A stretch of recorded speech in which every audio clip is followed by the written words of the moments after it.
Fora do script. Fora do script. Fora do script. Fora do script. Fora do script.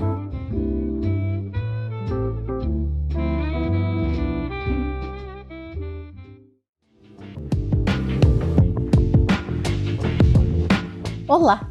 Sejam bem-vindos a mais um episódio do nosso podcast Fora do Script. Nossa pauta hoje é sobre curtas no streaming e escolhemos 3 em cartaz na Netflix.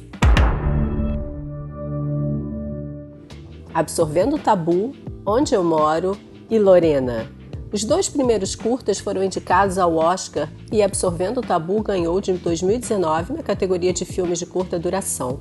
Lorena, no original Lorena La de Pies Ligeros, é uma produção mexicana que tem como produtor executivo Gael García Bernal e mostra como é a vida desta ultramaratonista tão popular no México, que já ganhou e já ficou muito bem classificada em ultramaratonas correndo com suas simples sandálias. Absorvendo o Tabu mostra como ainda existe na Índia um tabu enorme em relação ao tema da saúde da mulher tão simples que é a menstruação, e como foi criada uma máquina de tecnologia singela para produzir absorventes biodegradáveis que, operada por mulheres sem grandes treinamentos, pode ser tão eficiente e também pode incrementar a renda dessas mulheres com a venda dos absorventes. Onde Eu Moro trata da tragédia humanitária dos sem-teto na Califórnia, especialmente em Los Angeles. Este é o mais longo dos 3, tem 39 minutos e nos faz refletir como o país mais poderoso do mundo não consegue ter uma política pública eficiente de acolhimento, inserção e reinserção social para um número expressivo de 500 mil pessoas. Sim, são 500 mil pessoas morando nas ruas do Zewa.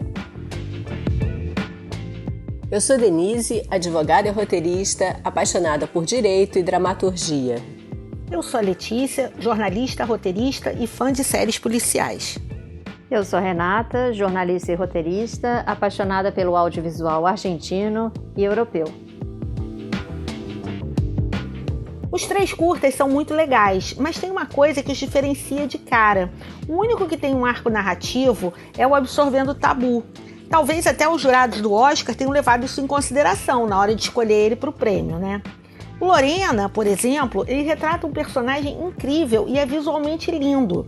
Agora, como disse a Renata, como a Renata falou quando a gente estava conversando para preparar o podcast, você precisa dar um Google para entender melhor quem é ela. Talvez nem todo mundo tenha paciência para fazer isso.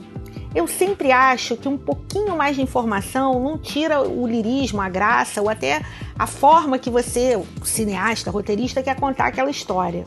Assim, uma outra coisa muito legal que a Denise observou é que apesar dos milhares de quilômetros que as separam, Lorena e as moças de Absorvendo o Tabu têm muitos pontos em comum. Sim, Letícia. É curioso que Lorena, que se passa numa pequena comunidade rural no México, onde o povo Rarámuri mora, e Absorvendo o Tabu, que se passa na Índia rural, tragam tantas semelhanças. São ambas histórias protagonizadas por mulheres, ambas passadas em comunidades rurais, ambas que surpreendem pelo inusitado do tema. Lorena, a ultramaratonista, e o tabu, que envolve um processo metabólico tão simples que é a menstruação, ambas que mostram a quebra do preconceito e que retratam tão bem o pertencimento à terra nativa. Além, é claro, da explosão de cores nas roupas longas das mulheres. A verdade é que vira e mexe, lá estão as mulheres em diferentes lugares, enfrentando tabus e os rompendo de alguma forma em pleno século XXI. É verdade, Denise. A Lorena é da tribo Rarámuri, cujo nome significa pés ligeiros. Ela e os familiares falam a língua nativa entre eles.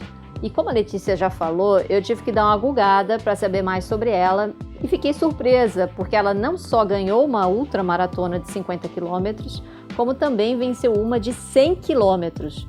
Outros parentes dela também correm, até porque os Rarámuris são historicamente conhecidos pela resistência e pela habilidade em corridas de longa distância. Agora, uma coisa que o documentário não fala é a respeito das lesões graves que um atleta sofre. Ainda nessa pesquisa que eu fiz, eu vi que a Lorena já teve que abandonar uma prova por causa de dores no joelho. Só que detalhe, ela já tinha percorrido mais da metade da ultramaratona de 100 quilômetros, ou seja, coisa de mais de 50 quilômetros e correndo com aquela sandalinha, gente. Eu fico imaginando o seguinte, eu no primeiro quilômetro da prova de tênis, eu já sinto dor no joelho. Então, assim, essa moça realmente é um fenômeno, né, Letícia? É isso mesmo, Renata. Ela mesma, a própria Lorena, ela fala que às vezes ela sente dores. Mas assim, é um bom mote para voltar ao meu ponto inicial. Foi preciso a ajuda do Google para dimensionar e contextualizar a história da Lorena. Muitos documentários, eles sejam curtas ou longas, eles usam essa estratégia narrativa de fazer um recorte e deixar a contextualização por conta do espectador, como se você caísse num determinado momento da vida daquela pessoa e seguisse a partir dali. É uma estrutura narrativa que se usa muito, ok, é uma questão de gosto. Eu particularmente não gosto muito, mas enfim. Agora, eu queria também falar um pouquinho da estrutura, né? O Lorena e o Onde Eu Moro parece que levaram um pouco ao pé da letra a frase do Glauber Rocha e saíram por aí com uma ideia na cabeça e uma câmera na mão, sem um roteirista para dar rumo à história. Eu gosto muito de citar essa frase do Glauber porque eu acho que ele foi mal compreendido. Ele não queria dizer que era para as pessoas saírem por aí aleatoriamente filmando, até porque poucos de nós conseguem contar histórias tão bem quanto eles. O que ele quis dizer é que você não podia se prender, né, a produções, etc, se prender a muita coisa para filmar, que quando você tivesse uma ideia, você executasse. As pessoas levam um pouco ao pé da letra e eu acho que nesses dois curtas aconteceu um pouco isso. O Lorena e o Onde Eu Moro, eles são muito bonitos visualmente, mas é uma costura de cenas. Bem filmadas, é claro, mas fica por isso mesmo. Eu também queria fazer uma observação sobre o tempo de duração dos curtas. Normalmente, você diz que um curta tem até 15 minutos, até 20 no máximo. A partir daí, até uns 60, 70 minutos, eles seriam média-metragem. Mas isso é uma coisa que está um pouco ultrapassada. Hoje vocês têm os nano-curtas, né, que são aqueles de 1 minuto, muito feitos para web também. E você tem esse tamanho, né, um pouco maior, que não é um média-metragem, até porque eu acho que essa classificação de média-metragem, ela caiu, não pegou, né? Então, assim, quando você vê, o Absorvendo o Tabu tem 26 minutos, o Lorena tem 28 e o Onde Eu Moro tem 40. Eles são grandes porque a gente se acostumou a pensar como um curta, né? E aí também entra uma coisa muito pessoal. Qualquer filme que eu assisto, eu sempre acho que ele com 10 minutos ele ficaria melhor. No caso, o Absorvendo o Tabu não, mas o Lorena e o Onde Eu Moro, como eles não têm um arco narrativo, se eles perdessem um pouquinho, você não comprometeria a história do jeito que ela tá ali, né? Principalmente o Onde Eu Moro, que eu acho que ele atira para muitas direções e acaba deixando muitas pontas soltas. Foi bem essa impressão que eu tive, Letícia. Em alguns momentos de Onde Eu Moro, eu confesso que eu fiquei um pouco confusa, porque ele não aprofunda os personagens. Aí assim, a gente fica com aquele gostinho de quero mais, sabe, a respeito deles, e isso o Google não mostra. Mas é curioso, porque ao mesmo tempo, o documentário também não julga as pessoas. A rua é o mundo, onde tem gente de todos os tipos, inclusive tem um morador de rua que dança lindamente. Aliás, isso é o melhor do documentário, não é, Letícia? Renata, eu concordo muito com você. Eu acho que você mostrar de uma forma bonita e ter cenas líricas num cotidiano tão duro como o dos moradores de rua, isso é muito legal. Eu acho que o Onde Eu Moro, ele aponta em algumas direções, né? Ele deixa claro que aquilo poderia acontecer em qualquer metrópole do mundo, embora aquilo ali seja Los Angeles, né? Acho que também houve uma opção estética de você mostrar a pobreza com um certo distanciamento, para ela parecer um pouco mais limpa e não ter cenas tão cruas, né, que quem anda por uma rua no Brasil olha a todo instante, que talvez pudessem causar uma repulsa ao espectador. O Lorena também, ele tem cenas muito bonitas, né? As cenas dela correndo no vale, o lugar em que ela mora, que é maravilhoso, enfim. A minha dúvida é, essa estética narrativa, ela ajuda a criar empatia? O que funciona? É melhor você mostrar a realidade nua e crua, ainda que com esse recorte, com esse tratamento de documentário? Ou quando você bota uma estética ali bacana, isso faz com que chama mais a atenção das pessoas e elas prestam mais atenção? Até porque eu acho que no caso específico do Onde Eu Moro, né, o Lorena é uma escolha estética, ok. No caso específico de onde eu moro, eu acho que ali tem uma ideia por trás do curta, né? Quer dizer, bom, essas pessoas estão abandonadas pela sociedade. É isso mesmo, né? É ponto final, Denise? Vamos continuar assim? E a pergunta que não quer calar, Letícia. Mas como no país mais poderoso do mundo não existem políticas públicas consistentes de acolhimento, de inserção social dessas pessoas? Vamos pensar nesse documentário que se passa na Califórnia, um estado riquíssimo da Federação dos Estados Unidos. Onde está o Estado? A ajuda humanitária a mim pareceu vindo de ONGs, não do Estado. É uma reflexão triste, mas necessária.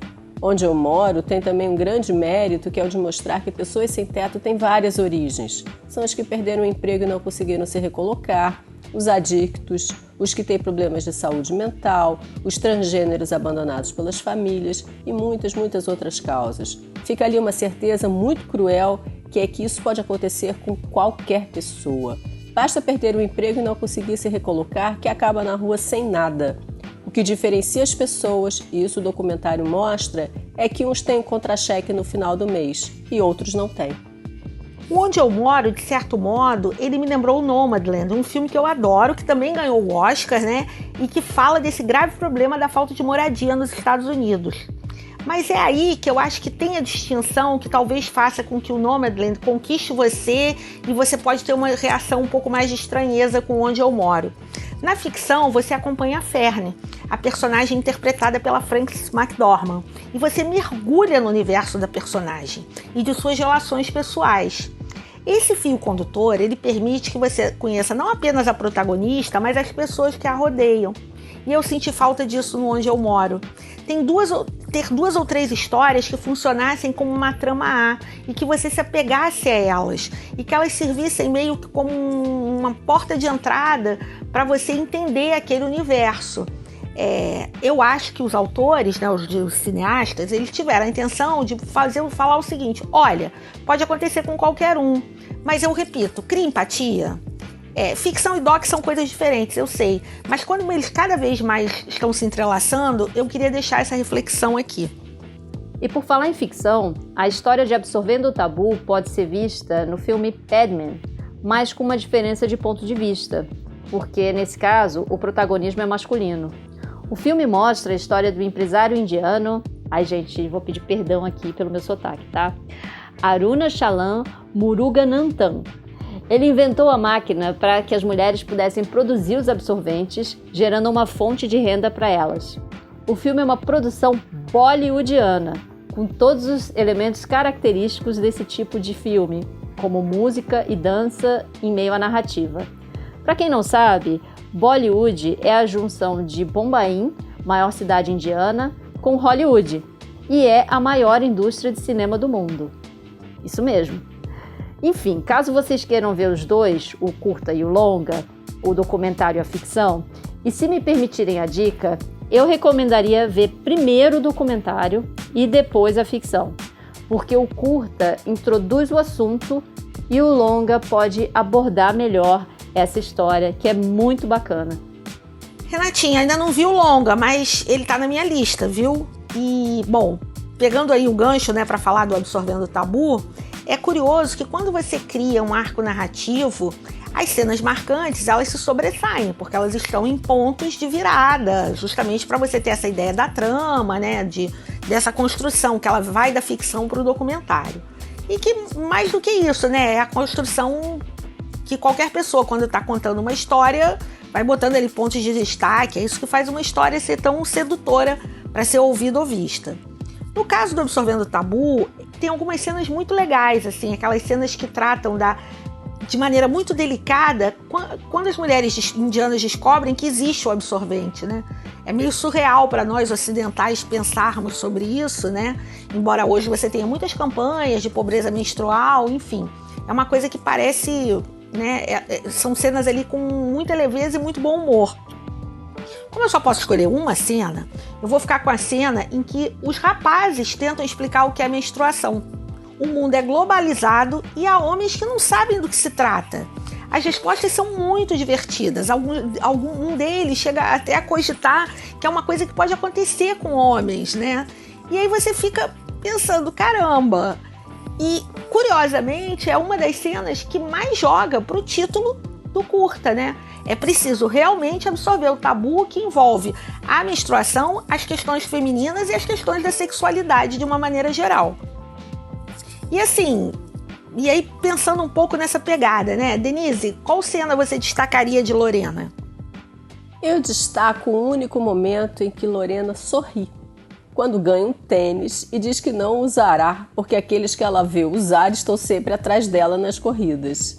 Ela é com uma seriedade, assim, de uma sobriedade impressionante. Denise, quem diria, né?